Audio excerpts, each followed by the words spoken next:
il parle d'une approche conceptuelle. C'est l'approche GRAP.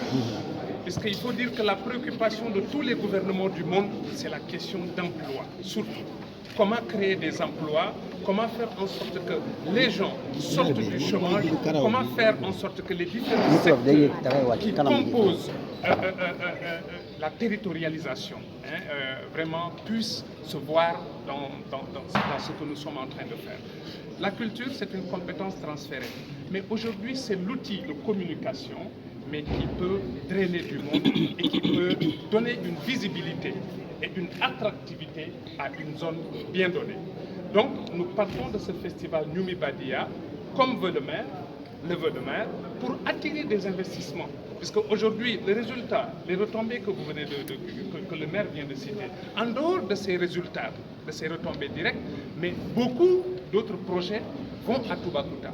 On peut parler du Puma, on peut parler de tous les projets et programmes gouvernementaux qui sont là, mais que la commune attire, c'est parce que la commune a mis en place un outil de communication, un puissant outil de communication et de promotion qui est le festival Ñumi Badia. Donc ça va se tenir sur 3 jours.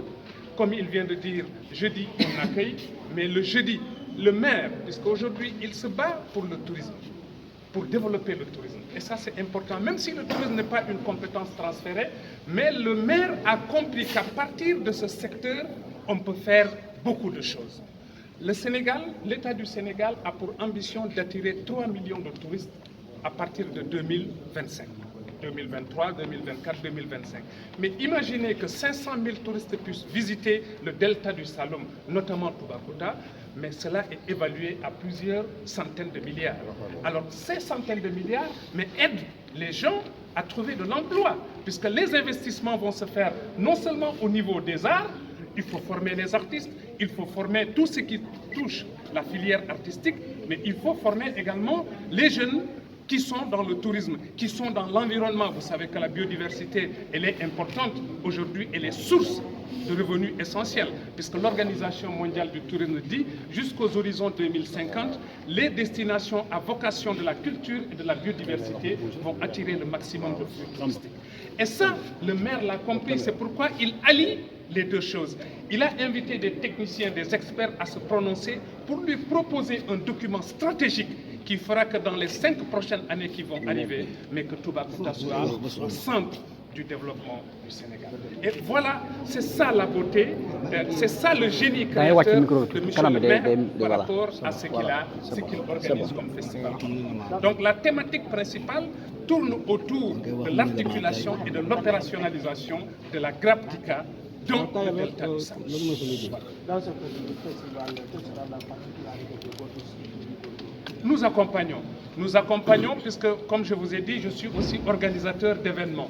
Nous organisons le festival comme à Ziguinchor, nous organisons les RICAT avec la ville de Dakar, ici à Dakar même, et nous accompagnons le maire. Nous nous sommes ouverts puisque notre rôle, c'est d'accompagner les collectivités territoriales à mettre en place des événements porteurs, des événements structurants qui puissent attirer des investisseurs dans leur commune. Puisque chaque commune a besoin d'investissement quand même. On ne peut pas laisser, puisque l'État ne peut pas tout faire.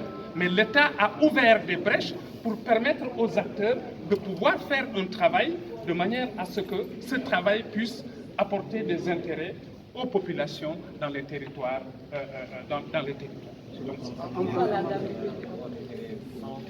Et ça, c'est important parce que, voilà, on sait qu'il y a beaucoup de maladies qui circulent, mais lui, dans sa philosophie, la santé a de l'importance, puisque c'est vrai, dans la philosophie de tout le monde, sans bonne santé, mais rien ne peut aller.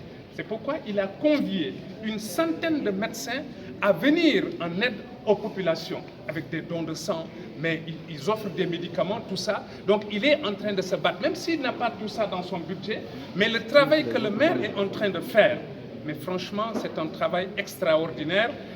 Il ne cesse, je suis avec lui, je l'accompagne dans tout ce qu'il fait et je vois le travail qu'il fait. Si tous les maires faisaient comme l'honorable Seydou Pape Ndianko, je pense aujourd'hui que les communes n'auront rien à envier à Dakar. Donc voilà, ça c'est à saluer. Et il y a d'autres innovations. Il a parlé d'Éductour. Aujourd'hui, pour que le monde connaisse un territoire, il faut organiser des voyages de presse. C'est vrai qu'il va inviter la presse qui est là à Dakar, qu'il va allier avec la presse de son territoire pour accompagner un programme d'activité qui va dans les îles, voir ce qui se trouve, visiter toutes les potentialités culturelles, touristiques, environnementales, agricoles, etc. de la zone, mais pour pouvoir faire la publicité, la promotion, pour relayer les informations, puisque la presse est là pour ça.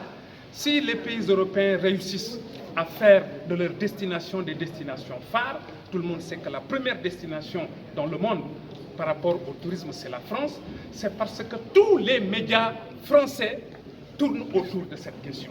C'est pourquoi il a dit « Je ne laisse pas les médias de chez moi derrière.